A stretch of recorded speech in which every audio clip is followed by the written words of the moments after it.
Thanks, Andy. Our Mike Lonnie is live this morning learning all about hearing loss. And I think we're actually going to take a look right inside your ear, Mike. That's right, Leah. I'm sure we've all seen in the doctor's offices images like that, diagrams showing what our ears look like. But have you ever seen inside your own ear? Well, we're going to be seeing inside mine this morning, and I apologize in advance.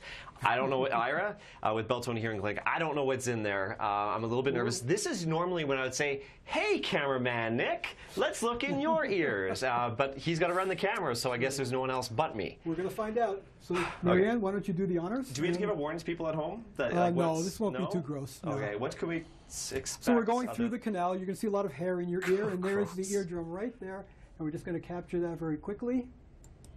And is it normal to have that much hair in there? Yeah.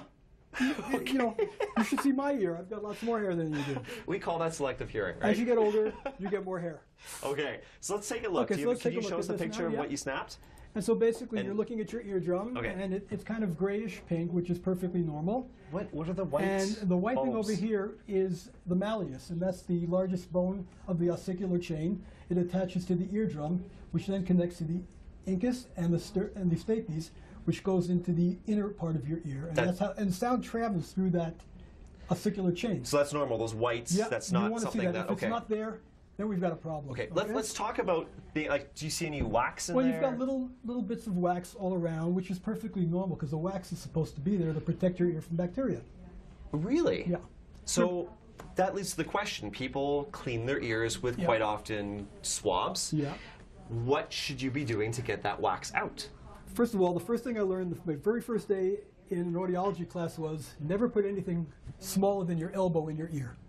Okay, good rule of thumb, because then you can't get into trouble. So nothing? Nothing.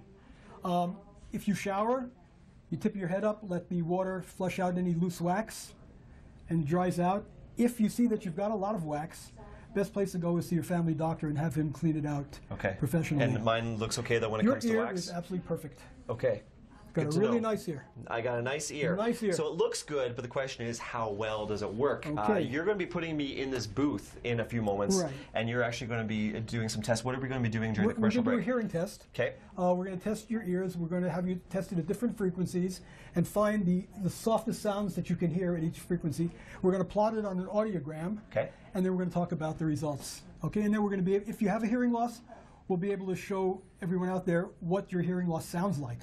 Okay. And if you don't, we've got one that we can show you anyhow. Okay. So we've seen inside my ears. Now we're going to see how it functions. I'm going to head into the booth and find out if my wife really knows what she's talking about when she says I have a selective hearing. I love this, Mike. You know, I actually did this story a few years ago as well and had my hearing tested just like you, Mike. So it's a lot of fun, actually, to find out what your hearing is like. And in fact, mine was just selective hearing. My hearing was just fine. Seriously. And, you know, we've always said, too, that Mike has perfect ears.